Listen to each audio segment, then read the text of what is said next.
name is Maya and welcome to the episode 31 of the Milai's Tinks knitting podcast, where I share all my thoughts, process and other random stuff about all things fiber related, but mostly knitting. So today is the 3rd of September 2024 and I'm coming to you from the French-speaking part of Switzerland where I live with my gecko. You can find me on Instagram as milais.tinks and you can find links of everything I talk about down in the description box below, as well as my measurements if you are interested. So today's program, I have one finished object that you probably all have forgotten about if you've already been there before, because it's pretty old. And I also have 3 works in progress, one of which is a new cast on and is extremely exciting. I also have some acquisitions, one actually, which is the one I have cast on for the exciting new work in progress. And I have one future plan, it's a test knit. That's also very exciting, but that's coming at the end. So first, let's talk about what I'm wearing. If you watched the review of my summer garments that I published last week, you probably have seen it already, but this is an old summer top I self-drafted for myself in summer 2022, and I've never worn it because I thought it wasn't fitting, but actually it's great. I just rediscovered it while I was filming the video for the summer garments review thing, and I was shocked to discover that it's actually fitting nice, so we're gonna wear it for today. So the main design element is on the back actually, so I'm going to turn around. And it's the criss-crossing detail here. And I have mosquito bites, so sorry for the marks. Yeah, so I just winged it, and the problem with it is that the straps are a little bit too short and there is a bit of a curve on the back. That's caused because the straps are too short and they are tugging on the fabric, which is forming this kind of curve at the bottom, and I don't like it, so I just need to lengthen the straps. But the problem is that it's not just lengthening the straps, because I knit them in one whole go, so it's a big loop actually, and it's an applied dye cord, so I just did a big weird crossing thing, so I can't just lengthen it, because this yarn is kind of self-striping. It's a super cheap 100% cotton yarn I got on the Ice Yarns website. The quality is super great actually. It's very cheap, but it's great. The colorway is like light turquoise white something, and yeah, it's kind of variegated. But then if I cut into the strap and add a little bit more, you're gonna see the difference in color, unless I have one skein left and I will need to unravel the whole skein to find the spot that corresponds to the spot in the straps I want to lengthen, which is going to be a pain. Or I could do the whole strap again, which is going to be a pain too, because it's super long. As I said, it's done in one go and I just don't want to do it. But the other problem is that the bottom hem, it's super cropped, but thanks to the magic of camera framing you cannot see it. But yeah, it's super cropped and the bottom hem is kind of flaring out a little bit and I don't like it. So I would need to redo it anyway and maybe lengthen it a little bit, because I mean, I don't know, it's good for if I want to wear it to go climbing actually, so maybe I won't lengthen it. But anyway, I want to redo the bottom hem, so if I do that I might as well add short rows to the back to fill up the curved shape. So I think I'll do that. That way I don't have to redo the straps. And since I have a whole skein left, I have enough to do it. So yeah, that's in the plans. I say that, but I'm probably never gonna do it anyway. Yeah, we will see. So my first finished object for today, actually the only one, is, as I mentioned, a pretty old work in progress, because I cast it on at the end of June and I just left it in a corner because it was an emergency knitting in the round project. And I didn't need it until 2 weeks ago, where my only whip was a huge blanket, which obviously I didn't want to take with me when I was on the go, so I took out this whip and I finished it. So here it is. It's super small, it's super cute.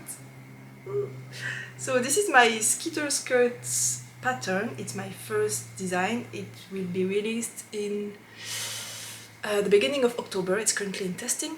And this is the second size, I think. It comes in adult and baby sizes. I mean, children sizes. And this is the baby, like 6 months or something. And it's so cute. I had some leftovers of my own sample. I had like 1 bowl and maybe 5 or 10 grams. And I also had some leftovers from another project. So yeah, I just wanted to use everything up. So I cast on the smallest, one of the smallest sizes, because I have a friend that just had a baby girl. And I did the whole thing. I finished it. I didn't block it, but I was like, this is too short. I mean, it's for a baby, but you still want to cover the diapers, you know? And it was like maybe this much shorter, so 3 centimeters shorter. And yeah, it was too short. So I unraveled everything except the waistband.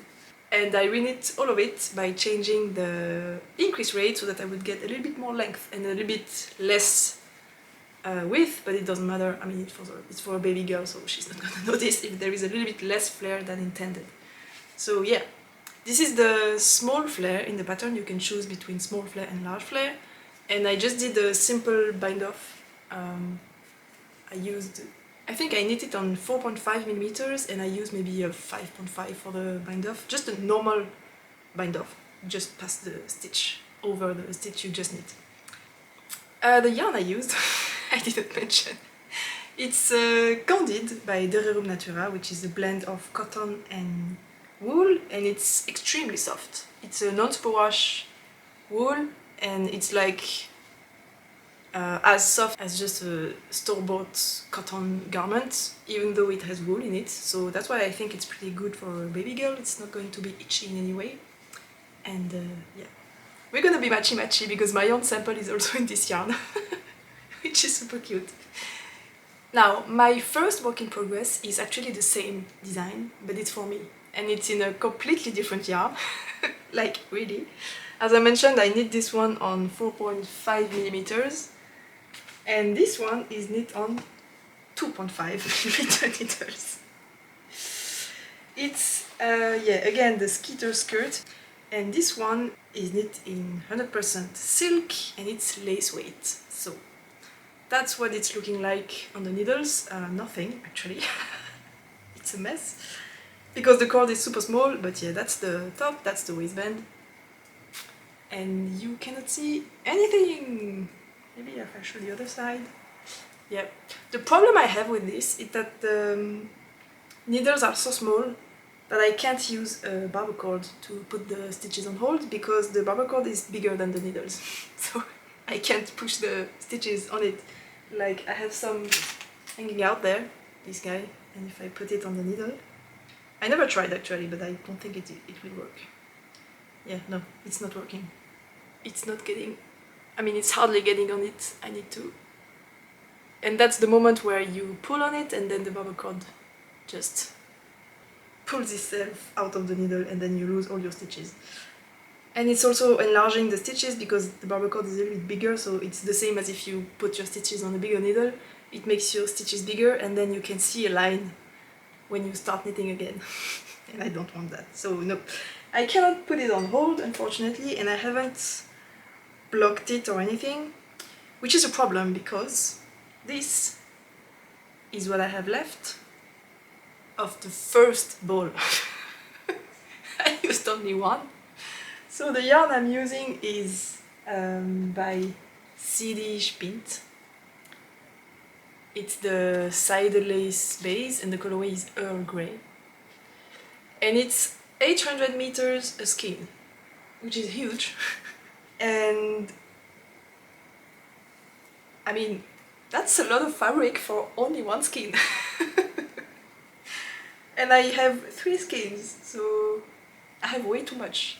There is a chance there is a world in which this is enough, and I think I can finish the skirt with only one skein. But to be sure, I need to block it, because again, this is silk and it's lace and it's quite an open gauge, even though I'm knitting on 2.5 millimeters, which means it's going to stretch a ton with blocking. I'm going to get a lot more length out of it. I mean, if I only take one spot here and I tug gently, it's stretching a lot. So I think I want my skirt to be 40 centimeters long, and if I lightly stretch on it, I am at 40 centimeters already. So yeah, there is a chance where this is actually enough, but I need to block it to be sure. But I don't know how to do it, because I can't put it on barber cords, and I have no idea how many stitches I have. Maybe I can count. I have 38 stitches per section. About 800 stitches on the needles, and I don't want to transfer 800 stitches on a waste yarn. So I think I have some cable connectors, and those are chagus, so I'll probably connect a longer cable on the one I'm using and then block it on the cables. I know you're not supposed to put the metal cables in the water, but I don't care. I mean, it's stainless steel, so what could go wrong? I will report back if something goes wrong, and that way you will know if you shouldn't block using your metal cables. Yeah, so I unfortunately cannot really show you it in a better state than this, but yeah. This one is the small flare, and then I knit it without pockets because the fabric is so thin that I think the pocket lining will be visible underneath. And actually the fabric is so thin that it's see-through. Can you see my face? Yeah, I think you can. Yeah, it's see-through, which is a shame, but I knew it going into it because I can show you the swatch. The swatch is blocked, so you can see how beautiful the fabric will be. The swatch is already see-through, so I knew it was going to be the case, but what I think I will do is add a lining. I'm going to buy like a beautiful silk fabric in a bright dark color, probably dark burgundy or maybe dark teal, because I think since this is see-through, you're gonna get to see a pop of color underneath, and it's gonna be gorgeous.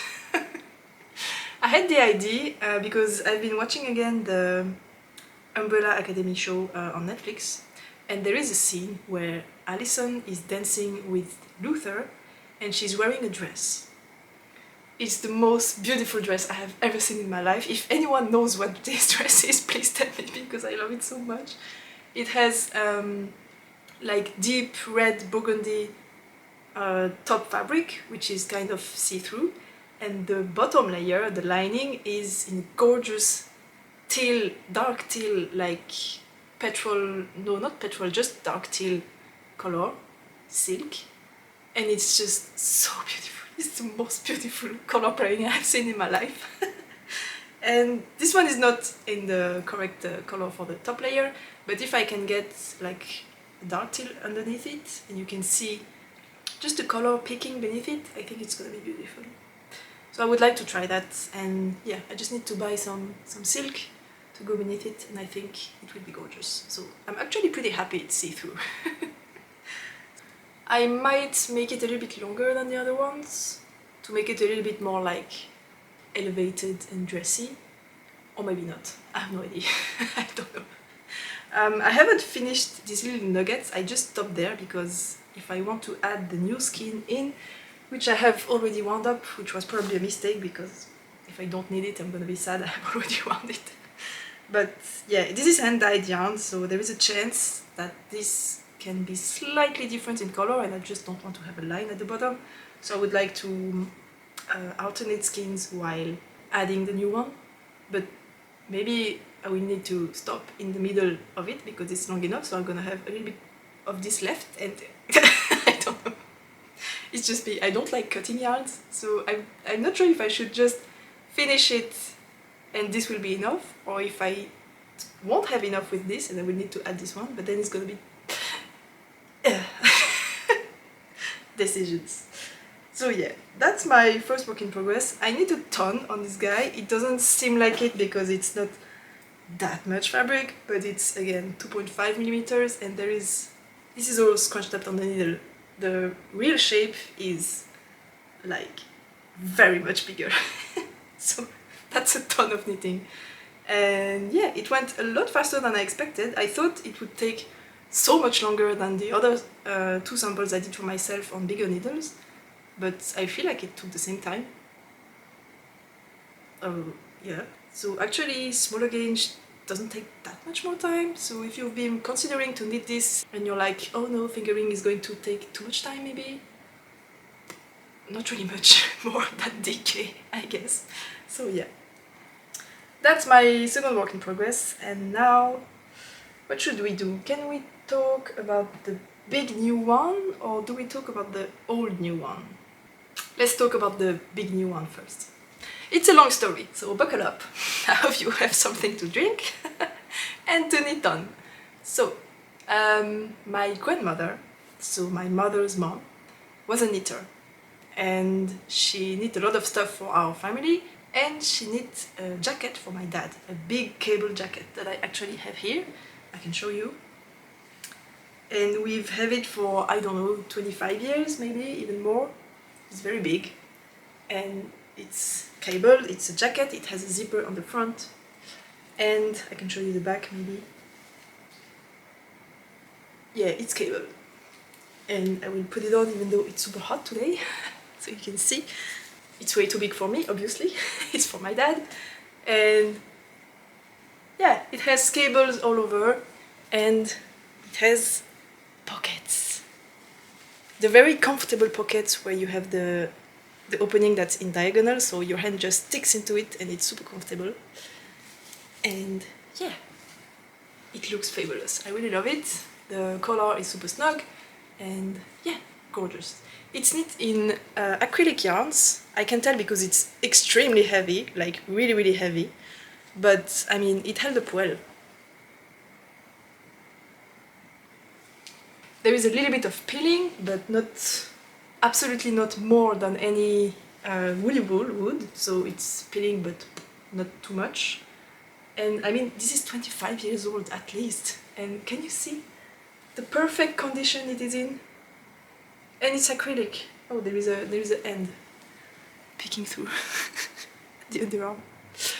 Yeah, it's a perfect condition. So I just also, that's not the point of today's story, but acrylic yarns are just fine. I really don't understand why so many knitters are so harsh on it and saying that the garments will stretch out and lose shape or whatever. Maybe some do, but I mean, I know my grandmother didn't have a lot of money, so she was definitely not buying the high-end acrylics or whatever she could find. So this is probably a super cheap yarn, and 25 years, and we have worn this to death. My dad has worn it every winter. I remember from when I was a kid, he was always wearing this thing. And I have worn it a lot too, and it has been washed and loved and everything, and I mean, it's just fine. It's okay. Acrylics are fine. Knit with whatever you want. Anyway, the reason I have it is because my mom asked me if I could knit another one because it's a little bit too small for my dad, apparently. So she just thought it would be nice to have something a little bit bigger for him. So I was like, of course, Mom, I can do that. Yeah, so I kind of reversed engineered the thing. And this is knit bottom up. It has a pretty simple pattern. So you have the vertical squiggly things, and then you have vertical cables that lean in this direction. Then you have the same but in two directions, and then the same again but it only this direction. And then you go back to squiggly guys, and then those two are the same, and then it repeats. Pretty easy. And the same is happening on the sleeves, and that's it. It's seamed in pieces, it has no back neck shaping, but there is a slope on the shoulders. I mean, it's a really great garment. The shaping is really, really great, and it fits my dad perfectly. And yeah, there is armhole shaping and everything. but I don't like knitting bottom up, and I don't like seaming, and that's it. So I wanted to reverse engineer the thing, but by knitting it top down and picking up the stitches for the sleeves and not having to seam the underarms. Also, I'm not using acrylics, so I wanted to use a lighter weight yarn. I mean lighter, the same thickness, but the lighter in like weight, lighter weight yarn. So that the whole thing would weigh less, so that I wouldn't need to have the integrity of those kind of seams, like at the underarm, to hold the whole garment, because this is probably like 2 kilos. So I took a long time to choose the yarn, and I finally settled on something I had already used, which is Cyrano by De Rerum Natura, which is a bulky weight yarn. And my dad wanted the similar color. I asked him if he wanted something else, but he wanted mustard. So I bought mustard. I can show you a bowl. So that's one bowl of yarn. It's 100 grams. It's Cyrano, and it's 100% merino, French merino wool. Oh no, just wool. It's just wool. I think it's merino. It's written on a website, but it's not written on the tag. Oh no, it's merino. It's written on the tag, but in the little description thing here. Anyway, it's very thick, but it's also very bouncy and airy and super round, so it's perfect for cables. And it's also kind of cheap. It was, I think, 15 francs, 100 gram balls, which is half of the price of hand-dyed yarns.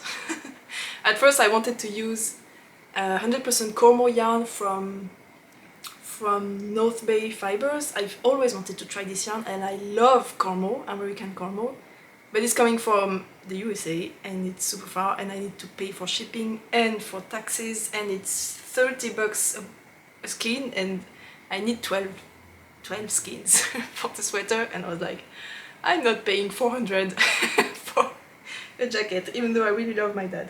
So yeah, I bought this, which is coming from France, and it's just next to me. So yeah, I bought 12 balls, and I started drawing a chart. But there were a few things that I didn't like in this design. I don't like those double-sided things, because I think it looks a little bit messy. Those ones are clean, but this is like... I mean, I get the idea, but I find that there is too much of the outside of the cables that you can see. I don't know, I just don't like how they look. So I wanted to replace them with something that was symmetrical. So I just browsed through my stitch dictionary, and I found an amazing cable that could work just perfectly, but it was of course a lot bigger. So I had like 20 grams of the yarn left over from the other project I had, so I just swatched with it, and this is the swatch. I didn't have enough to finish the patterning, but yeah, you get the idea. This is the new cable I found in my stitch dictionary, and this is the one that's in the jacket already. So that's my first swatch on 5.5mm needles, but it was a little bit too like shapeless. I wanted the fabric to have a little bit more sturdiness to it, so I went down to 5mm and I ordered the yarn. And I need another swatch, so here it is. So this time the cable is complete, and this is the original cable from the jacket. It's gorgeous. So yeah, I was happy with that. So I started drawing the whole, charting the whole thing on I used the Stitch Mastery program on my computer, and I started drawing out the whole thing. So I calculated all the dimensions I needed and all of that, and I did the whole thing. But the problem I had was that to knit top down, you need to do the shoulder shaping first. And I wanted to have shoulder shaping, so the slope on the shoulders, as well as back neck shaping. So you needed to do a ton of short rows at the same time as you are like setting up the cables. So you have kind of no idea what you're doing yet, because you're at the beginning here and you still don't really know what's going in what direction. And you have to do the cables using the double stitches from the short rows. It was a total mess. I mean, for me it was okay. I had my big chart in front of me. I can show you actually what it looks like. And yeah, I'm I really understand pretty well how cables and short row work, so I could just turn around and use this stitch and then slip and then not slip and then remove the short row and put it somewhere else. I could just make it work pretty easily, but yeah, it was it was a journey. And while I was knitting on the back piece, which I actually have, it's here, it looked like this. So I have the cast on edge on the top, I have the slope from the shoulder here, and then I have the slope from the back neck shaping. It's kind of difficult to tell, but there is actually a point here. And then there. I took a picture with it laying on the floor and it's a little bit more obvious there, but yeah, I was pretty happy with it. And while I was knitting it, I was like, I'm knitting it for my dad, but there is probably a world where I'm going to knit one for other members of my family, probably me as well, which means I'm going to have to grade this thing in a lot of sizes. And I mean, I was thinking about this while knitting it, but I had already thought this through beforehand, and I chose to place the cable in a way that would make the grading easier. Because it's not easy to actually make this design work with a lot of sizes, like my size, which is super small, and my dad's size, which is a lot bigger. So I cannot just, like for example, put this cable in the middle and then just repeat this guy on the sides, because that means that for my size I would have maybe one repeat of this on each side, and for my dad there would be like 4 and then the jacket just absolutely wouldn't look the same. So I had to do a lot of thinking beforehand to decide how I was going to place the cables on the jacket so that it would kind of look the same between sizes. And yeah, while I was knitting it, I was thinking, since I'm going to grade it for my family members, I might as well just grade it all the way through and make it a pattern. No? Would you like to have this as a pattern? I mean, it's gorgeous. With the pockets and everything. Yeah, it's really a super cool jacket, I think. And I like that it's a little bit different than the usual like cable cardigans you can find out there, because usually you have the, you know, the big chunky cables where you cross like 3 stitches over 3 stitches, or you have the honeycomb cables thing, and this one is like mainly pearls with very thin cables, and I think the look is pretty different from what you see usually. So that's what I liked about this one, and that's what I tried to replicate when I chose the cabling details. I like that it was super thin cables and that it doesn't have the big chunky cozy look, which is great, but there are 1,000 big chunky cozy cabled cardigan out there, so I just wanted something a little bit different. So while I was thinking about all of that, I was like, this is too complicated. I mean, I can make cables using short rows in kind of all situations, but I cannot ask a random knitter to do that. It's just too much. Especially if you need to establish the cables at the same time. If you knit this bottom up, you have knit the whole body, and then you really understand how the cable works. You have knit them for a long time, and they are in your head, and then if you happen to have to make short rows with them, it's a lot easier. You know what you're doing. But if you knit it top down, you don't. So I was like, I think I need to change the construction because this is just a mess.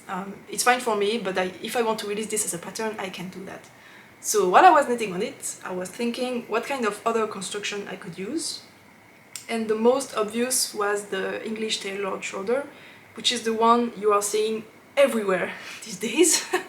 All the designers out there are using it as a construction, and it really made sense when I was thinking about it because it makes everything so much simpler. I mean, it's like it solves all the issues at one. The issues I have were, for example, first you have to match the cables on the shoulder here. So I wanted to have the back and the front that match at the same point on the cabling. But I like to have the back panel a bit longer than the front, and that throws everything off first. And it also means that, as I mentioned, you need to do short rows at the beginning when you just cast on and you don't really know what you're doing yet, Whereas if you use the English tailored shoulder, which is the one where you need a trapezoidal piece for the back, and then you pick up stitches on the two slanted edges, and then you knit over the shoulders all the way to the front, and then you join at the underarm. And that way you just have to knit a trapezoidal piece, which is pretty easy to execute. It's knit, oftentimes it's knit using increases on the sides instead of short rows. You can do it with short rows, but generally it's increases. And it's easier to do with increases than short rows, if you're cabling. But the problem is, I really don't like the way this looks. So I really don't like this trend of the, like, oh, I love the clean line on the shoulder of this design. And I'm like, no. That's just a me thing, I know. I'm pretty sure I'm the only one with this, because I feel like everyone loves that, but I don't. I just find, from the front it looks gorgeous, I agree. It's amazing that you don't have any seaming lines from the front of a design that's knit using this type of construction. You don't have anything on the top here, you don't have a raglan line, you don't have, I mean, it looks amazing, but from the back, it looks terrible in my opinion. I really don't like the way this slanted line is just going out of nowhere and cutting. I mean, imagine this is my back and you have just a line that's like cutting in the middle of your shoulder, and it's not even joining your armpit like a raglan would. Like a raglan are pretty, I mean, they are pretty logical. They come from your neck and they end at your underarm, and that's a logical line to have in your body. But the English tailored are like, what's this point? What's this going into? It's like, it just doesn't make any sense for me, and it's just cutting into a shape that's gorgeous in my opinion. I think the shape coming from the neck, that's vertical, and then going into this soft curve, going into the shoulder, and then the shoulder curves back into the arm. I think this is beautiful in a human body, and then you have this line in the middle. I hate it. From the back I think it looks, I just don't like the way it looks. And then in my case, I also don't like the way it feels, because I have knit 3 garments using this construction, and I can feel the slope on my shoulder, because there is it's tighter than the rest, of course, and I can just feel it resting on top of my shoulder, and I just really don't like the feel of this. That's how it is. Yeah, and I also don't like the way there are like, imagine again, this is the back, so you have one direction of knitting for the body like this, and then you have the seams that are like this, and then you have the shoulders that are coming in this direction, so the two of them don't meet really like this, but like this. I already don't like that. And then you also have the arm that's coming out of it, so you have the two directions like this, and then you have another one that's like this, and I'm like, what? It's just a mess. Actually, this morning I saw a post from Sari Nordlund, and it illustrates perfectly what I don't like. I'm very sorry, Sari. I know this design is beautiful, that a lot of people have knit this sweater and it looks gorgeous on you. Do whatever you want if you like this design. I mean, I'm happy for you. It's a good thing. I'm just giving my opinion, okay? And I just looked at these pictures and I was like, this is exactly what I don't like about this type of construction. Yeah, everything is there, like the directions crossing, and then the back that looks cut by the seaming lines, and yeah, anyway, you get my point. I really didn't want to resort to this type of construction, even though it made everything so simple. It was like the easy way out, and I didn't want to take it. So I was knitting on this, thinking what could I do to make this construction easier to knit, and then suddenly it struck me, saddle shoulders. Oh! So I took this and threw it on the side and I started over. I did the whole chart again. I'm overheating because this is on my lap since the beginning. So I recharted the whole thing and I started knitting using a saddle shoulder construction, and I am already this far. This is going super fast because of the big needles, and yeah, this is the back panel and the two saddle shoulders, and the fronts are going slowly but surely. Wow. So the thing with saddle shoulders is that first you can knit the saddles as a swatch and you can like train yourself to knit the cables on a small piece first, without doing any short rows. So the saddles are a great thing to begin with. So they look like this. This one is the first saddle. You cast on here and then you knit the thing for a while, and then you block it and you measure it and you need to hit dimensions, and if you don't you can just start over. It's a small piece, and when you hit the correct dimension you can just keep it for the knitting, which is great. So I knit my 2 saddles and then I picked up for the back, and you have already established the cables in your mind. You know how to do them. You have already trained yourself to do one-on-one cabling without using cable needles. It's much easier without a cable needle, trust me. And then you have to do the short rows for the shoulders here, yes, but you know how to cable already, and you have something attached to it, so you have some fabric to hold on to, and you know, like, you can understand a lot easily what you're doing.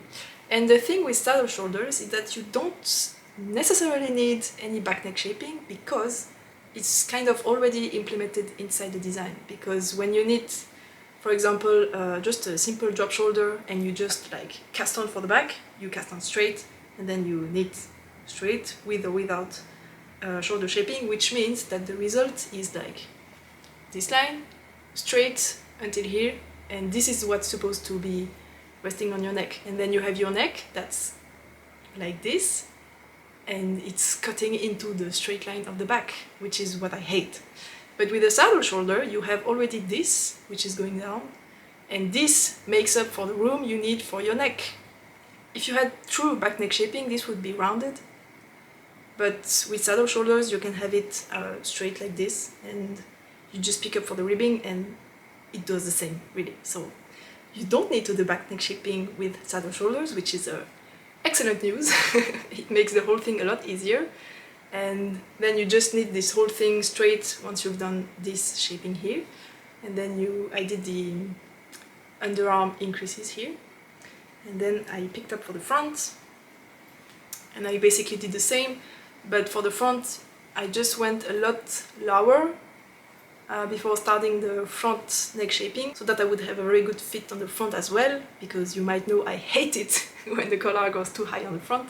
So yeah, this one goes nice and deep, and then you just continue knitting straight for the 2 panels of the jacket, and then you do the pockets, which are gonna be a little bit more complicated.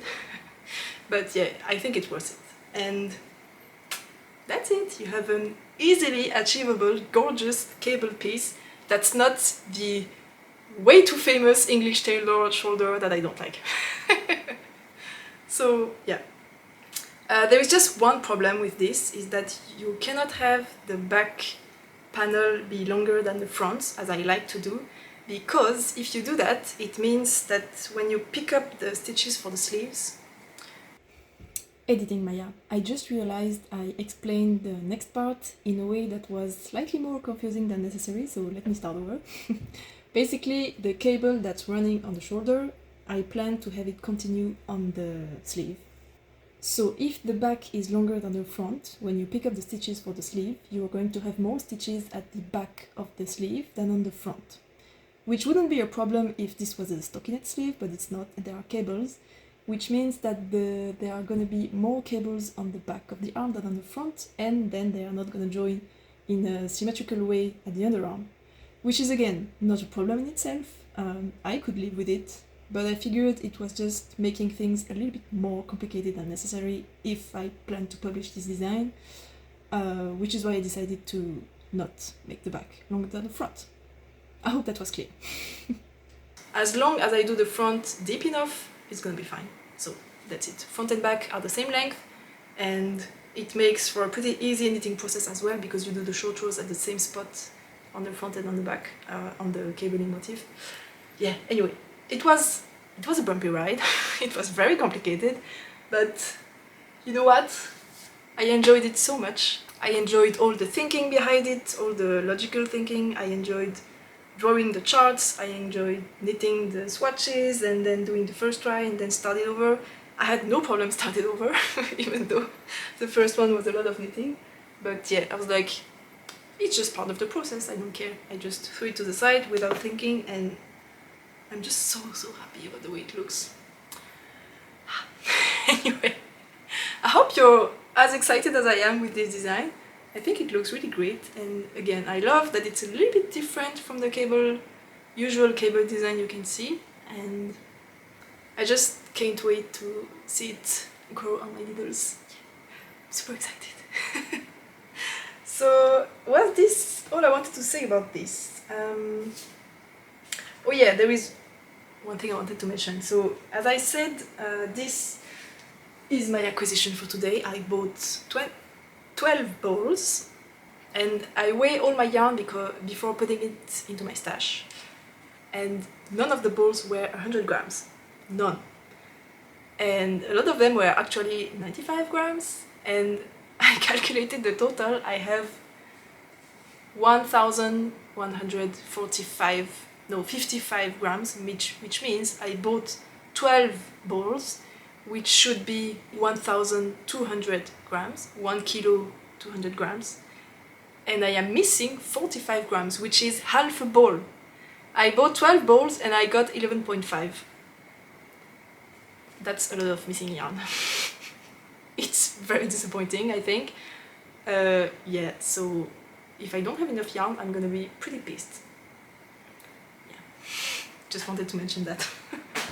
So, that's it for my big work in progress, but now I have one that's even bigger. It's my Arctic morning blanket by Jenny's Hope, and I am very, very, very happy to report that I finished piecing it together, which is very not obvious there. Yeah, I folded it over because it was taking too much space, but I have a picture of it completely pieced. It took a while, but it's finally done. And let me tell you, it was very, very warm because I had this whole thing laying on me when it was like 30 degrees out.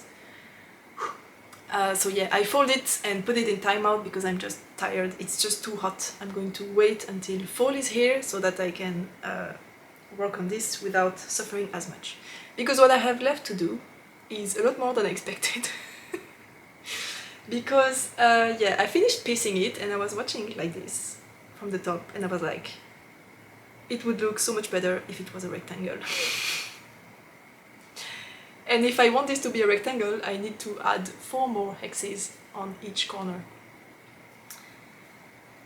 Yeah, and I was already so done with knitting the hexes when I finished them in July, and I'm like, I don't want to do anymore. So yeah, what I think I will do to make it rectangle, so first I need to knit 4 more hexes, and I also need to, do I have access to an edge? So yes, this is one edge. You can see I have 2 hexes here, and there is a corner like this. And I think I will pick up the stitches from those 2 sides, and then I will knit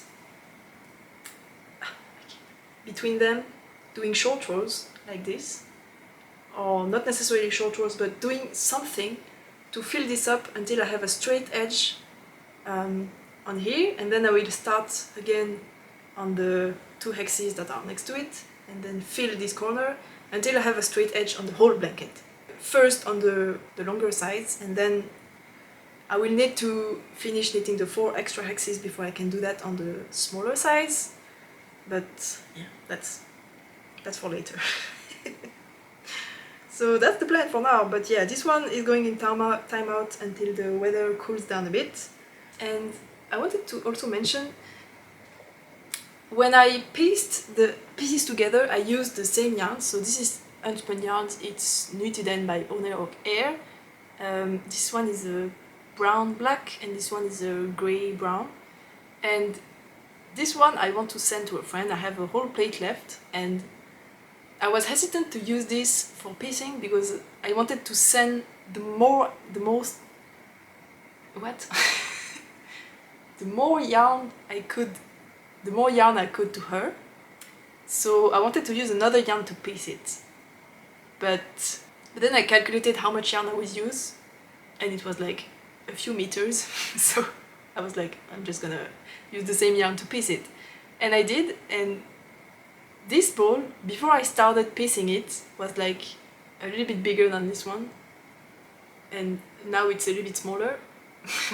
I used so little. I used more of this one, but I just used so little yarn to piece this whole guy together. Yeah, I just made a whole story about that, even though it was pretty unnecessary. Yeah, so I still have a lot of yarn to send to my friend, and I'm gonna use this color for the border, for filling up the gaps, and the 4 extra hexes are also gonna be with this main color, and I have more than enough, so actually it's perfect. I'm gonna use up leftover yarns, which is great. I'm trying to convince myself. It is great. So yeah, that's it for my last work in progress, which you are probably not gonna see before a while, but yeah, I'm just happy I finally finished this big step.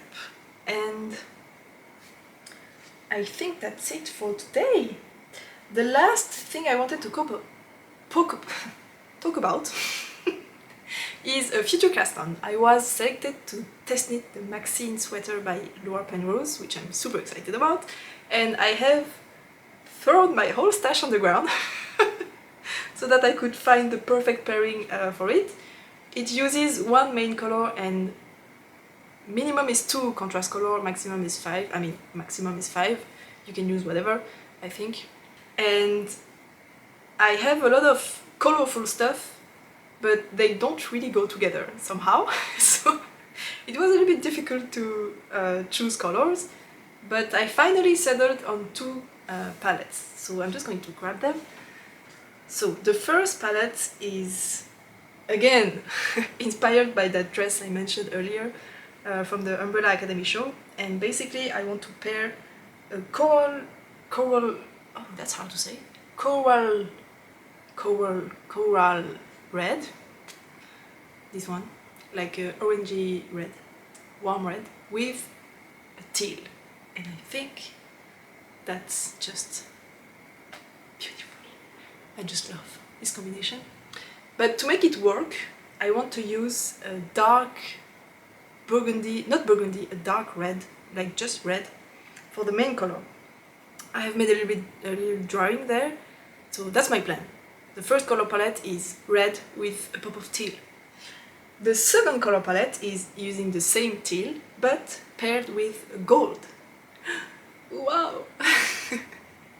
I think this is also gorgeous. I have this skein, it's Explorer Knits and Fibers, it's the boucle base, and the colorway is Pollen, and I bought this having a plan in mind, but it didn't work out, so I have this lonely skein I don't know what to do with, and I think it goes perfectly with that. And I would like to have a very, very dark plum color for the main color, like a very dark purple. I also have a little drawing I did. Gorgeous! So I'm not sure which one would be the best. I don't have any of the 2 main colors, I would need to buy them, but the color pairings are so like precise, and if you are off by a tiny bit it's not gonna work. So yeah, I need to choose the colors in person. So I think I need to go to all 3 of my local yarn shops to select the main color, and if I can't find anything, there is a fiber festival happening in October near me, and surely I can find something there. It's a pretty small festival, I mean we are in Switzerland, but I think I can find something. But it's happening at the end of October, and the deadline is mid-November. I'm not worried about the deadline. I know I can knit a DKOA sweater with a whole colorwork yoke in 3 weeks easily, so I'm not worried about that. But yeah, it's just, I don't know. Which one do you prefer? What do you think? Red palette or yellow palette? I can't make my mind. I'm pretty sure in 1 week I'm gonna see another pairing with my stash and I'm gonna be, oh, that's what I need to do. Yeah, color choosing is difficult, but I also need to free up the floor space. It's been like this for a week. I need to make a decision. Anyway, I hope you enjoyed this episode of me struggling to take decisions. Battery change, and I guess this was the sign that this episode is now over. I have talked for long enough, I think, so I hope you enjoyed this. And I hope at least some of you are as excited as I am for the cardigan design. By the way, I forgot to tell you the name. I have already chosen a name because it was just so easy to choose. Grandmother in Korean is Halmoni, and we have always called her Halmoni in the family. It's just grandmom basically. And this is in French what we call a jacket, but you can also say jacket in English. So this for me is the Halmoni Jacket, and it's just perfect as a name. I think it's just that. It's my grandmother's jacket. So yeah, I hope you are as excited as I am for this one. It's funny because it's like super duper fall, winter, heavy theme, and my other whip is like lace weight on 2.5mm needles. Yeah, I just found it funny.